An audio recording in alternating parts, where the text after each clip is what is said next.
This is the Venturing Angler Podcast. I'm Tim Harden. In this episode, we'll be chatting with Dan Rooster Leavens of Stonefly Outfitters in Twin Bridges, Montana. This will be a fun one. I know that going in. Let's talk to Dan.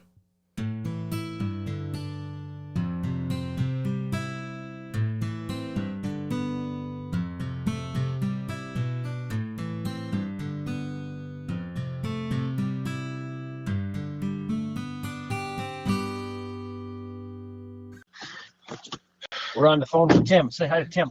Hi, Tim. Hey, how are you? What's your name? Katie. Are you related to Rooster? I'm his daughter. All right, cool. Well, he's on a podcast right now, so you're going to maybe hear your voice later on the internet. Oh, wow. We're going to let you answer some of these questions. Okay. How would you describe your dad? Awesome. Why? Because he's funny and he's nice and he's my size.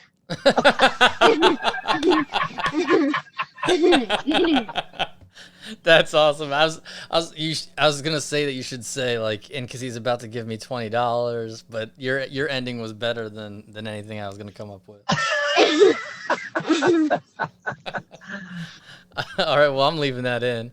Not many people have a 6 foot tall 10-year-old, but I do.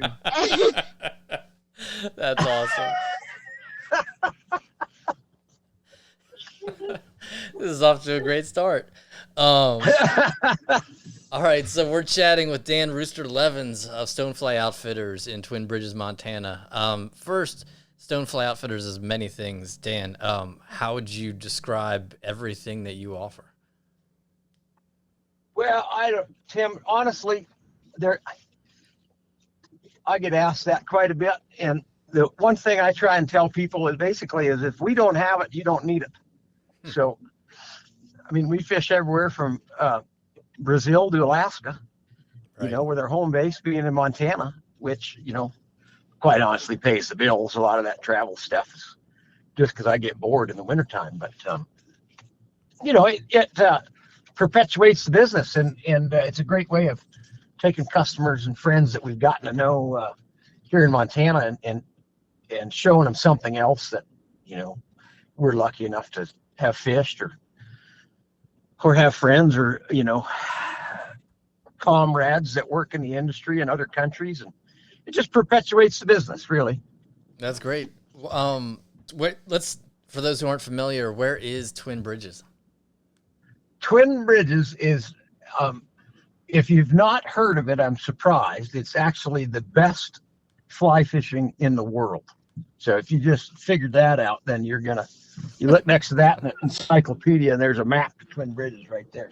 That's true. But if you don't have an encyclopedia handy, you just fly into Bozeman and drive about an hour south, and that's where we're at.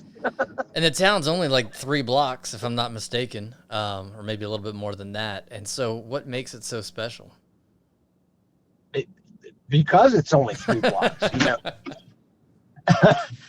I just got done having a pretty nice trip in Mexico where we had lunch at a lobster shack and a lobster village. And one of the things that all of the guys in my group commented on, it was authentic.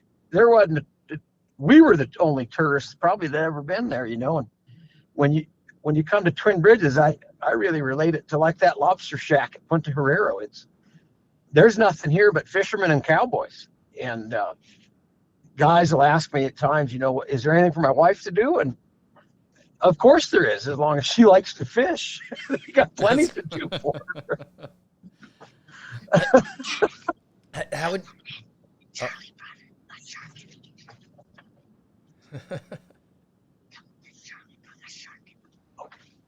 You can tell him. You want to tell him? I want to hear it because I thought I heard you say shark, and I'm into sharks. Yeah. Mine and Dad's friend Charlie caught a shark, and then he brought it into the kitchen when it was still alive. Oh, wow. Where was this? Twin Bridges?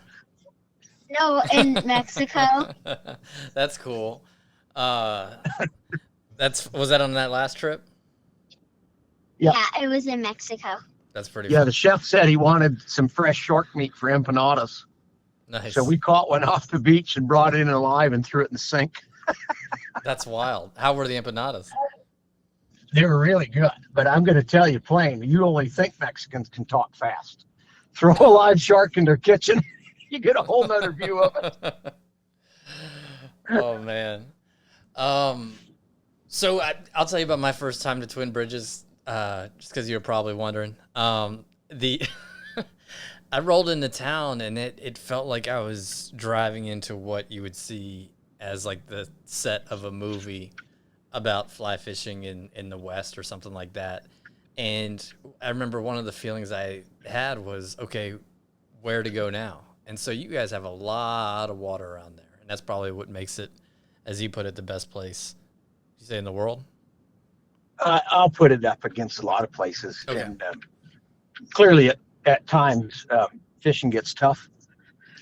But that happens no matter where you are. You know, we deal with low water and high water and forest fires and smoke and earthquakes and you name it. It happens. Blizzards. It snows here every month of the year. But because of all that, we have this authentic Western setting, you know, and fly fishing as a sport and a pastime, as a hobby for some and a living for others. You know, this is the kind of area in the water that, to me, the sport was really founded on. Just wild country with wild fish and wild water and hell, wild women at times. You don't know what's going on around here. So what are the rivers you guys have around Twin Bridges? Well, there's really four that are very concentric to Twin Bridges, and that's the Beaverhead, the Big Hole, the Ruby, and the Jefferson.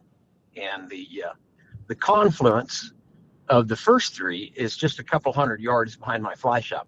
Oh, wow. And so the diversity in water is I think, unparalleled, at least in Montana. And I don't think I've seen it anywhere else, with Missoula being maybe a close second.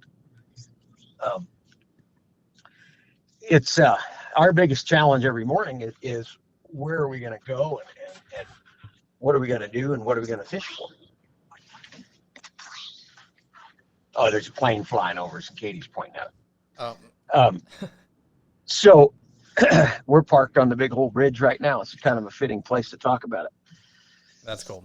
Like I said, our biggest problem is where are we going to go and what are we going to do? And as much as we try and make that a team decision with our customers, the guides, a lot of times they pretty much know. And like anything else, somebody wants a pink elephant, you're going to sell them a pink elephant. But we're going to fish where we know we should be. Every river has its time, its hatches, its fish get happy. And as much as that said, there's a definite period of time where you don't want to be places. And I guess that's more than likely what people are paying us for, the experience and the local knowledge, I guess they call it. The fact that you left the Madison off that list says a lot about how great the fishing is on these other rivers. And of course, a lot of them are well known to many. What is it about each spot? I remember once I was there and was fishing with a friend, and he's like, here's what our options are. And everything he described was radically different, it sounded, than the other. So how would you characterize each river? Well, we don't really have 2 or 3 hours to talk about it, but in a nutshell, we have 2 tailwaters that provide pretty stable water flows, the Ruby and the Beaverhead, of course. Those are our little trout factories. Even though we don't work the Ruby all that often, a lot of guests will make a day of it, on the front end of their trip or the back end of their trip. So the Beaverhead, back to that, you got it, Tim, you got to forgive the ADD. I don't know if your listeners know this, but fishing guides have an unparalleled amount of ADD. So we were talking about the Beaverhead, and then I started thinking about the Ruby, and then that led me to the Red Rock that feeds into the Beaverhead, and then there's Clark Canyon Reservoir, and I mean, it's endless. One fishery leads to another, and So if you have to characterize each one, I think that the biggest thing is they're all drastically different. And every time I put my boat in the river, it's a different scenario, which keeps the guiding for people with ADD. It keeps it kind of fun because every day is different. I never put my boat in tomorrow where I fish today, ever, never, ever. Are you always running float trips? Oh, we do a little walking around, a little sneaking around. There's some fisheries that are best served on foot for sure.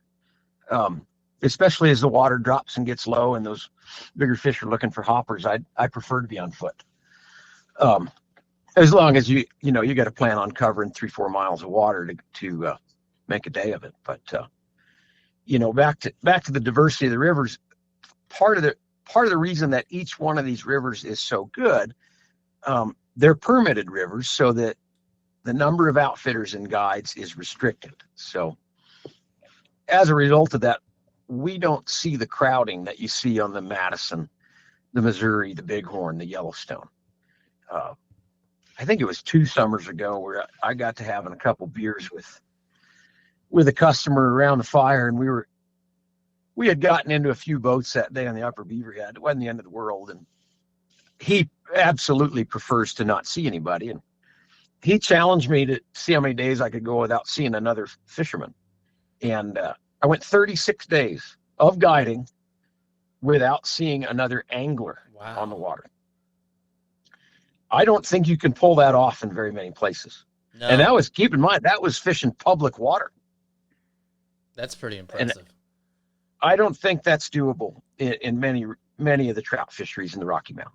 And I think that was the summer on the Madison when all hell broke loose and people had it, and legislation and proposed regulations and everything else were getting talked about.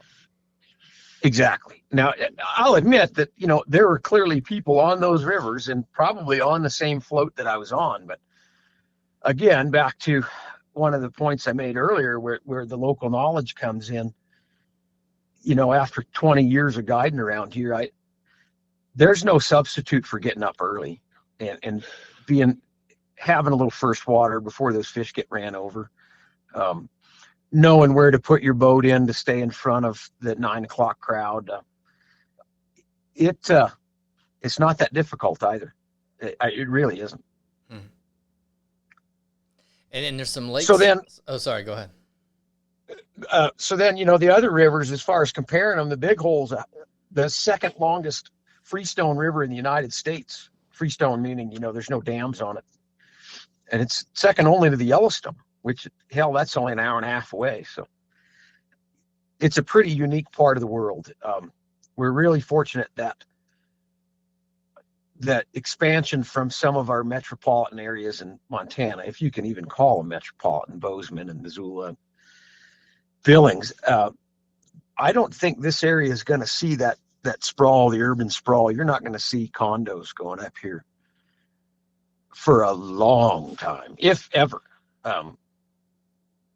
Just sitting up on the hill here looking over Twin Bridges, I of course know the lay of the land a little bit, but there's 2 ranches that surround town, and they're never going to sell. There isn't a landowner within 20 miles of here that's going to carve out 20 acres and build an apartment. Just not going to happen.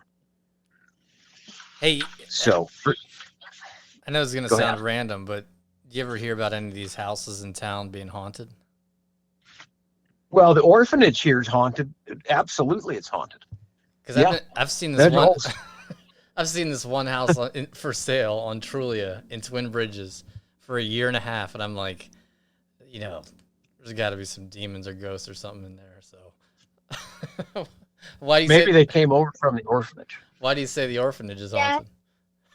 I don't know, Katie. Is the orphanage haunted? Yeah, you tried to put me down in the basement.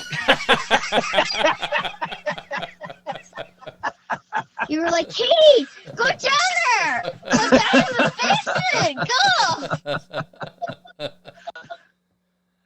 Yeah, there's an abandoned orphanage, and it's. I'm going to tell you what, if it's not haunted, then nothing in the world is haunted. And one of Dad's friends lives there. Yeah. Really? Lives there. Yeah, caretaker friend of mine lives there, old Frank. Is that 4-bedroom house for $95,000? I don't. It might be. You'd have to send me that ad. I might know the dirt on that. Oh man, that's funny. Thank you for that comment too. I'm glad that you're both talking on this one. Yeah, the Twin Bridges definitely has that feel that nothing's changed and nothing's gonna change, and that's definitely appealing. And it is a little bit, of a drive from most spots, and I don't think you guys have an airport nearby, right? We have a local municipal airport with 7,000 feet of runway. Oh, okay. Which is nice, but commercial flights go in and out of Butte or Bozeman, which is, they're pretty much equidistant. Butte's about 45 minutes and Bozeman's a little under an hour. So either one, wherever you can get a flight into, and they both rent cars or whatnot. And that's a nice drive. Oh man, it's, as we measure it around here, it's about 2 beers from both places. And it's not like driving through LA. It's no, it's what you're there for. Now, you got to watch for the elk and the deer and stuff. I had a customer last year that wanted to take some pictures of some elk, and he was headed to the park. And I said, you don't have to go to Yellowstone. Just take this road here and go that way. And he got up nice and early, 4:30 or 5 in the morning, and headed out. He was driving back to Seattle, and didn't he hit an elk with his car? Oh. So he texted me a text that said thanks and thanks. And he had a picture of his car, which was wrecked, and then a dead elk, of course, in the road. That's funny. He got his picture of an elk. Luckily, he didn't get hurt. I was on my way to go mule deer hunting 2 years ago, and I was driving into downtown Ennis, and I was like, man, I sure hope I see a mule deer on this trip. And I almost hit one at that moment in the middle of the road. So in downtown. Oh yeah, those town deer, they're aggressive. You got to watch those. In Sheridan, there's about like 1 million. 1 million. Yeah, I see at least 30 every morning. Hey, didn't you get a deer this year? You got to watch them. What's that now? Didn't you get a deer this year, Katie? Not yet. Okay. Nope. Nope. We did go to Texas though, but I was only 9 at that time. I just turned 10 last month. Okay. This could be a big She's deer, a professional rattler though. She rattles in the bucks for us. Yeah. Nice. Good. That's awesome. What did you shoot last year? 2 turkeys with 1 shot. No kidding. Yeah. All right. With a 410, right, Dad? Yep. Yeah, 410. Yep. So how do you like? I don't know who was more surprised, the turkeys or me, but she got both of them. How do you I like? aimed at one of them, and both of them went down. Wow. How do you like growing up in Twin Bridges? It's awesome. It sounds like it. Do you have Plus, sometimes I go to school in Sheridan, and we don't go to school on Fridays, so Really? that's why I got to spend the day horseback riding today. That's fantastic. Yeah. Do you have a favorite river you like to fish? The one with the waterfall. Yeah, the one, isn't it the Jefferson? Yeah, the Jefferson's my favorite because my friends from Texas, Kate and her brother, we went fishing there, and there's like a water slide that comes off of the waterfall, and it's really fun. Oh, that's pretty cool. That's great. Yeah. So it's my understanding that the Jefferson, you really feel like you're far from anything. It's got a good, nice remote feel, huh? It does. It does for sure. There's no roads along it. There's a couple dirt roads. It's pretty easy to spot a Jefferson River guide because his pickup's always muddy and dirty and his drift boat's filthy. It's impossible to keep them clean. But you get if you're fishing in it, you got the feeling you got the place to yourself, huh? Yeah, you might see a boat or two, but it's not crowded, not by a long shot. And it's a unique fishery. The fish counts in it are pretty low. I think the last number I heard was between 600 and 700 per mile, which, anywhere else in the world, that's fabulous. But around here, it seems like people turn their nose up if there's not 4,000 fish per mile. But quite honestly, I don't know how many fish in a mile of water you need. I only need about 2 or 3 to bite, and I'm good. So you can usually find them on the Jeff. They tend to be a little bigger down there, which is nice. And then the ruby's a bit smaller, right? So it's more. Sorry, I had to decline that call. You're gonna have maybe more sight fishing on the ruby. Oh, I think people think that. I'd kind of like to find whoever really said that Southwest Montana is great dry fly fishing. We catch a lot of fish subsurface, and our water oftentimes is not clear. The big hole, runs tea colored. The ruby typically is a little green coming out of the reservoir. The Jefferson fishes best when it's dirty. So we do have some dry fly fishing, but as far as being, a dry fly fishery, you better know when and where to do it, or you're going to watch some flies float and not get bit.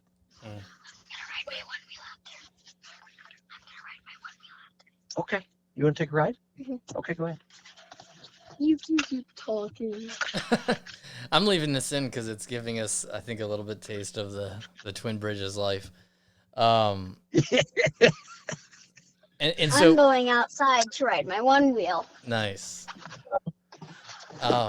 So you've got, you're mostly fishing dry droppers and streamers, and what's the normal? What do you have in your? What's the normal assortment you're gonna go with? I like dry dropper fishing. Yeah, it seems like you get enough bites on the dry, and I don't like bobbering up, but the fact is around here you kind of have to do it. If you want to put up any sort of numbers, you're probably going to be bobber fishing, especially on that upper beaver head. But the reality of it is there's so many ways to skin the cat, and one of the things I've tried to do in the last couple of years is get away from that goddamn, how many did you catch? I'm kind of over it.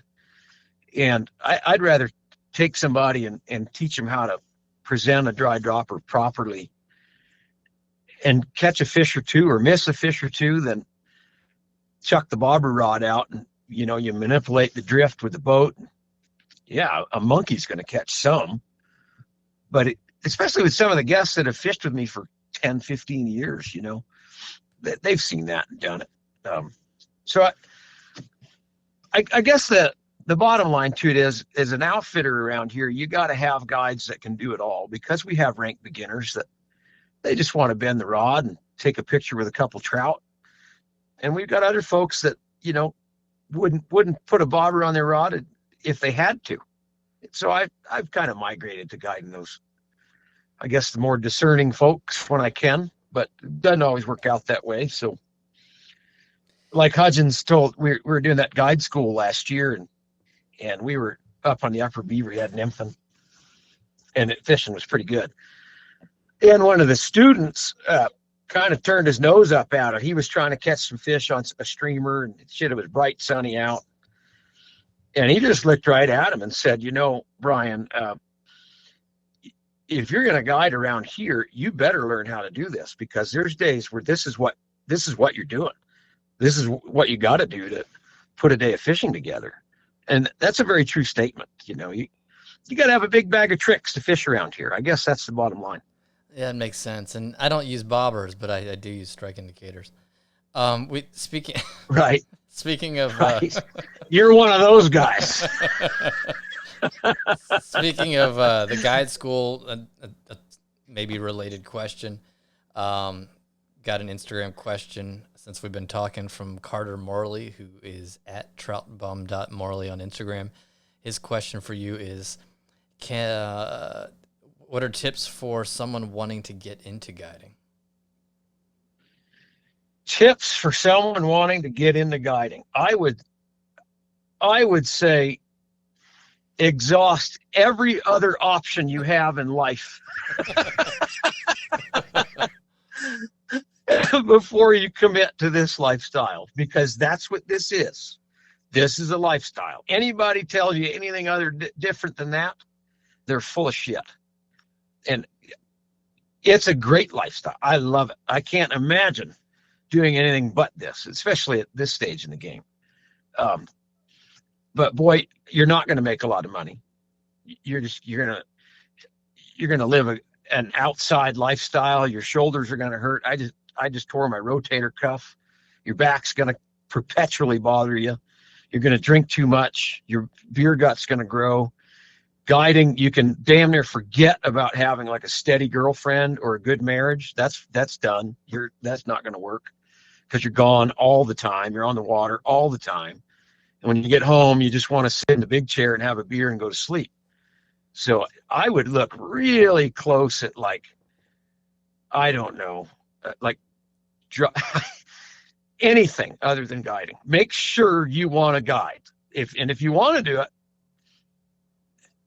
good luck. And I'll help anybody that really commits to it. But I've watched them come and go, the people that think they want to guide, and in about day 40 in a row, they can't get out of bed. And, it's just, this isn't for everybody. Yeah, I lasted about a small fraction. You can forget about in like years. it's yeah. And one thing, if it's right for you, it's definitely right for you. But one of the things I've noticed, I just turned 40. My friends are around 40 or 50. They're fit, but they're broken. It's demanding. It's physically demanding and exhausting, and that catches up with you for sure. It is. I think pretty much the entire world knows that I had a heart attack in November, and one of the things that my cardiologist told me that saved my ass was that I live this lifestyle, that I'm active and I'm outside, and I'm rowing boats all summer long and chasing bird dogs in the fall, and I guess as much as it drives a lot of people crazy, I'm not real good at sitting still. But because of that, when the one artery got clogged, the other one's made up for it because I'm healthy. I'm damn near 50, and hardly anybody I tell that to believes it. They all think I'm a little bit younger than that. So yeah, I attribute that to either my daughters for keeping me young and moving, or the fact that I live outside.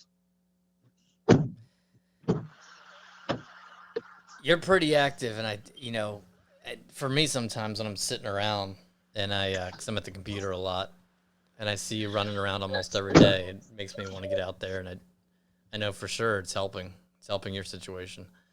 At least your mind, if not your heart. At least what? It's at least good for your mind if it's not also good for your heart.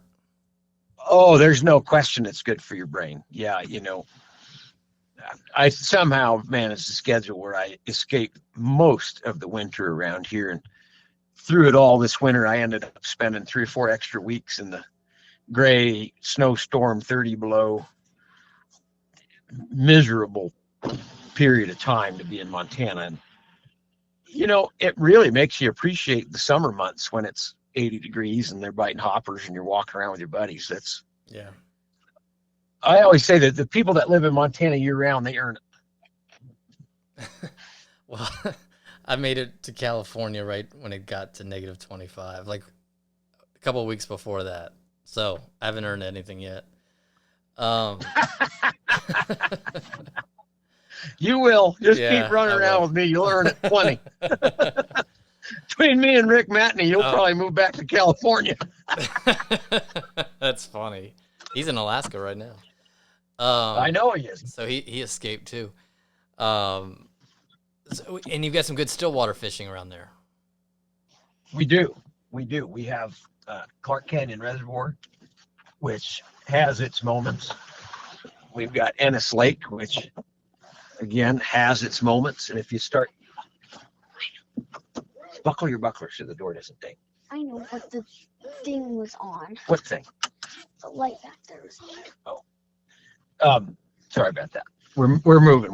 Our ADD kicked in. We can't. She did 4 laps around the bridge with her one wheel, and now we're driving again. I told you I wanted people to get to know you and to hear the true Rooster, and so I've got no complaints. There's always something going on around here. It might not be something you like, but there's something going on. Twin Bridges is also a good place to ride your one wheel. That's right. Cool. Best one wheeling around, according to Katie. Nice. Mm-hmm. So yeah, those still waters are good, and they're fishable from a drift boat. You don't need a power boat. I use one. Fish are big. They're not good all the time. It seems like mid-July to mid-August is kind of when I like to be out on the still water, and usually you can throw a carp or 2 in the mix and make a good day of it. That's cool. Yeah, it's not for everybody, but the guys that like to cast, or anybody with any saltwater in their blood, is going to like carp fishing. So I tend to migrate towards those folks. If someone were taking a trip down to that area, what gear would you recommend they bring? Well, I would probably, stick in the 5-6 weight range. Some guys will bring 7s, some guys will bring 4s. I don't even own a 4 weight. 5s and 6s do everything you need them to do. A 7 might be good if you're one of those diehard streamer junkies or something like that, but I don't mess too much with that stuff unless the weather is just perfect, and then a 6 weight and an olive woolly bugger will catch just as many as anything. Yeah. And then with lodging, there's not a lot in Twin Bridges, but what are people's options for places to stay? There's Twin Bridges has got, I think, all in, there's 12 cabins in Twin Bridges. I own 6 of them at the Stonefly, and little King's Motel at the north end of town has 6 or 8 cabins. They're all walking distance to the local stores and pizza place and restaurants. And then there's what other place, Katie? The lodge. What lodge? It's the Stonefly Lodge. Where's that? It's in between Twin and Dillon. And how many people can sleep there?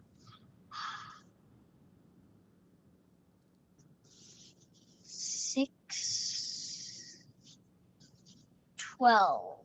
Yeah, 12. Yeah, 12. And there's a couple other fishing lodges too. There's there's Ruby Springs and Healing Waters. There's some pretty big named outfits that run this country, and they've all got great guides. I know everybody, and one of the unique things around here, we all kind of get along. We share guides and drink beer together at the end of the day, and there seems to be pretty good blood between everybody, which I've had it the other way around. That just sucks. Yeah, there's nothing worse than a place that's territorial and everyone's after each other.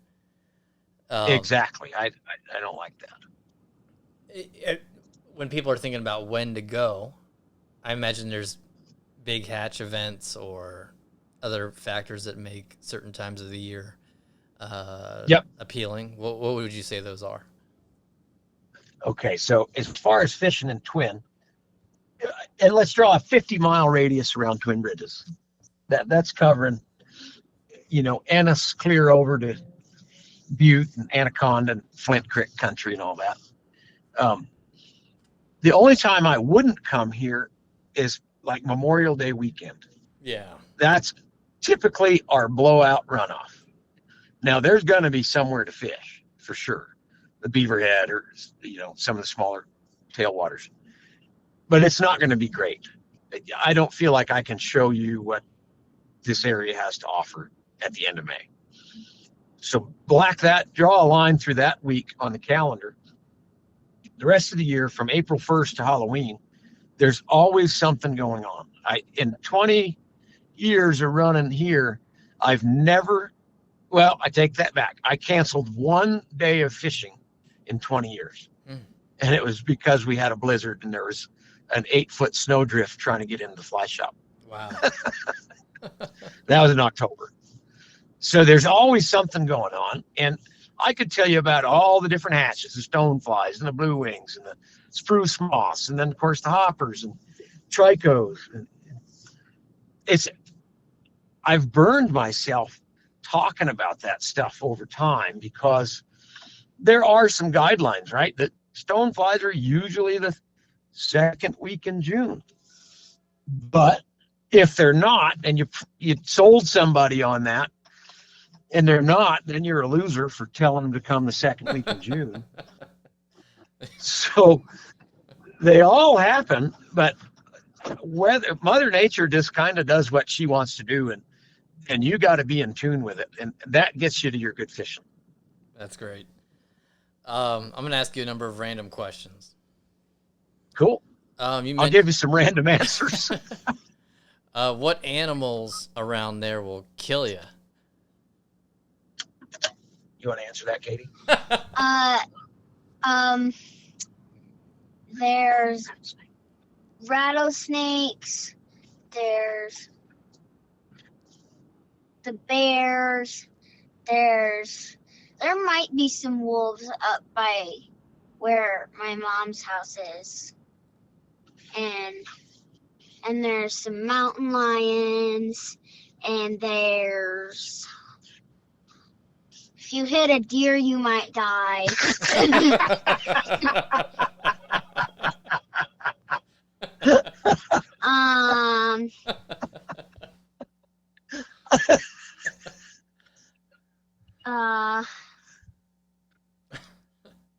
That's about all that'll kill you. Yeah. There's not too much. Yes. Not too much. Do you guys have grizzly bears around there? Yep. Cool. Do you ever see them when fishing? Any of these critters? Mountain lions are pretty tough to see. No, but we have seen a moose. That's pretty fishing. Cool. Yeah, we see moose all the time. I saw one grizzly on the Big Hole a couple years ago. Wow. And those cats are pretty sneaky. We don't see those very often. You got to go looking for those cats to find them. Yeah, they might be looking for you, but they're pretty hard to see, huh? Exactly. A question I see often asked of you on social media, on your Instagram, is what is your favorite drink? Well, there's 3. It just depends on the time of year. If it's cold out at all, I like Old Crow. If it's hot out and I'm north of, let's say, the Mexican border, I like vodka, Tito's and soda, or a mule. And if I'm anywhere near the Mexican border, southern Arizona, clear down to I'm going to Belize next week, then it's tequila. Nice. Good tequila too. I can't drink that cheap stuff. It's got to be like Corleos or Herod. There's 2 or 3 that I like, but throw a little club soda in there with a lime and call it a ranch water, maybe some chili pepper in there, and I'm good. Well, I know one more drink that he likes, and I make it for him every single morning, and I put it in his big, giant, huge dad coffee mug that I got him. It's coffee. I bet. That's he drinks it every day. That's a survival Doesn't matter drink. how cold or how hot it is. It's coffee. Yeah, you haven't started your day out right until you've had Katie's coffee delivery service. Nice.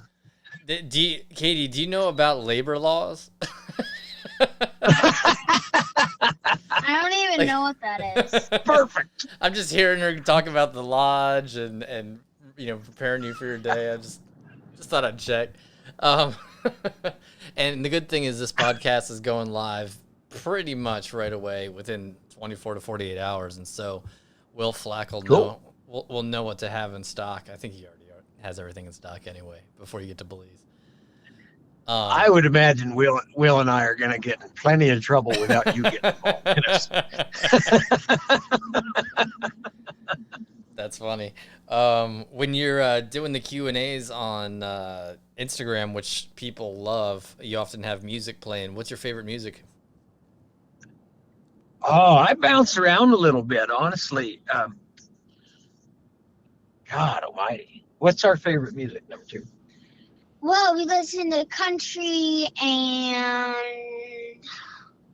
McCall likes to play a bunch of insane, crazy music, like Heat Waves and Spicy.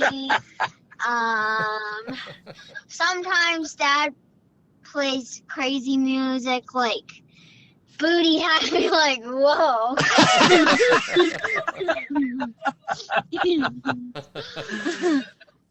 Let's say we have the nucleus is country and western, but we're not afraid to diversify out here. Nice. And then depending on what we're getting ready to do. One more. What is your favorite piece of gear? Favorite piece of gear? I know that's a tough one. It's like, what's your favorite song, which I won't ask, but what is your favorite gear item? Let's see here. I'm gonna. I was thinking about that actually this morning. I dropped a bird dog off with a guy for some advanced level training that I'm not capable of, and we stood around talking about trucks for a while. And I just bought this Dodge Diesel, and I bought a Tundra after we talked about Tundras this summer. Yeah, and I still have a Tundra. Okay. And I like it. So my favorite piece of gear it's probably one of my trucks. Nice. Yeah. Because without it, as good a shape as I'm in, you can't walk a drift boat to the Big Hole Canyon, and you're not going to haul. I can't walk 6 bird dogs to the Mexican border. True. So True. I think without a truck, I'm 2 blocked. I'm done. Truck's my favorite piece of gear. That's a great answer. No, that's good. No one's ever answered that before. That's a good one. Yeah, I mean, if I book a few more trips off of this podcast and a couple more Q&As, I'm talking a lot of trips. If I could get a fucking private airplane, then that would become my favorite piece of gear. That'd be nice. I was on one once. Oh yeah, they're the ultimate sport utility vehicle. My favorite piece of gear is my dog Tex. Yep. Oh, yeah, nice. Katie's dog Tex. Nice. But we dropped her off this morning, and I won't get to see her till July. For training? And we just got her in November. Oh. Yeah. How many other dogs do you have? 5. All right. Well, you'll at least you'll be able to have fun with some of them. Yeah. My second favorite dog is Cinco. And Cinco's home. Yes. That's good. He's our small dog. Nice. Rooster, He's a little Springer Spaniel. Does Cinco hunt? Yeah. Mhm. We wouldn't have a dog around if he didn't hunt. Nice. He was supposed to be McCall's dog because she wanted a border collie, and he was supposed to be her practice dog. And then Dad was like, you know what? He's gonna be a bird dog. And then he was about the size of my hand when we first got him, and my hand's very tiny. And he was just adorable. The whole car ride was just full of oh my gosh, I love it so much. That's the best. That's great. Rooster, if you were to offer one piece of advice for anyone thinking about heading to Twin Bridges, what would you say?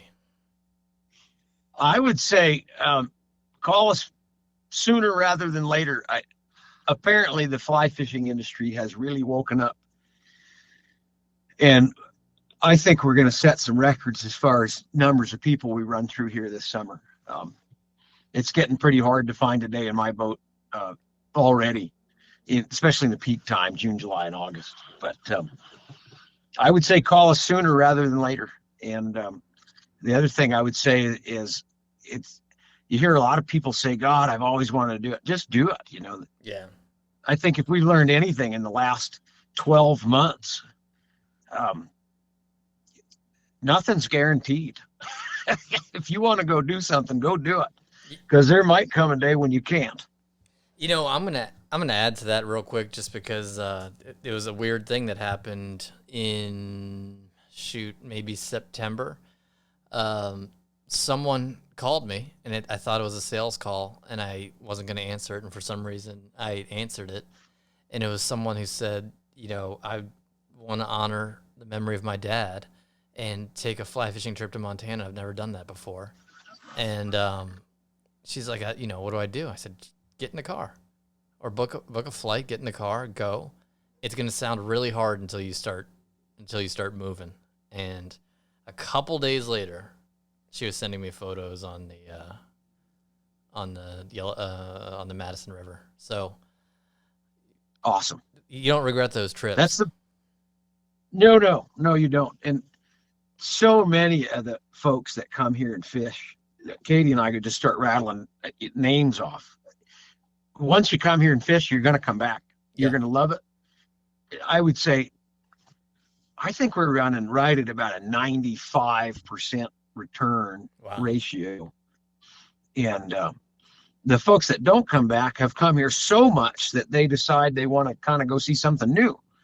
And that's when we work with Joe Cummins in Missoula or Matney down in Bozeman, or, keep it in the circle for sure. But once you fish an area like this and get to running with some guides that are pretty capable and congenial, and I watch people cling to these guides like brothers. They're not going to fish with anybody other than Charlie or Gary Avis, or I could go on and on about it. Yeah. So if you're hesitant about making your first trip to Montana, just knock that shit off. Just come on up. Yeah, for sure. I don't want anyone else to hear this, but Charlie and Grisman are my favorite guides. That's great. Katie's got a lot of uncles. That's for sure. Yeah, I went to the Albertsons in Livingston at 7 a.m. one day this summer, and almost the entire parking lot was full of trucks and drift boats. And so that is at the the second peak of COVID. And there was no slowing down people coming to Montana to fish. And so I can imagine this summer is going to be wild. Yeah, I haven't seen our calendar look like this ever. Wow. And not only that, but just the travel. I booked 4 hosted trips in the next 4 months. Oh my to gosh. Andros, down to see Oliver White's place, and 3 more down to Playa Blanca in Mexico. People are fishing, and I'm real happy to be the guy that they call when it's time to fish. I'll tell you that for sure. That's great. Well, I'd love to do this again sometime and talk about your travels and your hosted trips for sure. But you've been a lot of places, and that would definitely be a full hour for sure. And so let's do it. Yeah, again. let's do it. And for those who want to learn more about Rooster and Stonefly Outfitters, check out stoneflyoutfitters.com. And on social media, at Facebook, it's at the Stonefly Inn. Instagram, it's at Stonefly Outfitters. And Twitter, it is at Stonefly Inn. Rooster, this was fun. And Katie, I really appreciate it. You made this one fun too. Yeah, next time you should talk to me some more. Because I'm more important. Sounds good. Like, I fired Grisman and Charlie at least 7 times every summer.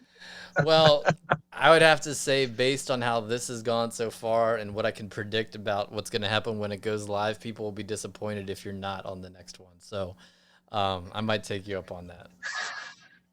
Yeah, and last night when we went out to dinner, Charlie wouldn't give me a piggyback ride, so I told him if he didn't, I would fire him. Nice. Wow. I see who's in charge. Oh Yes, boy. it's me. Yeah.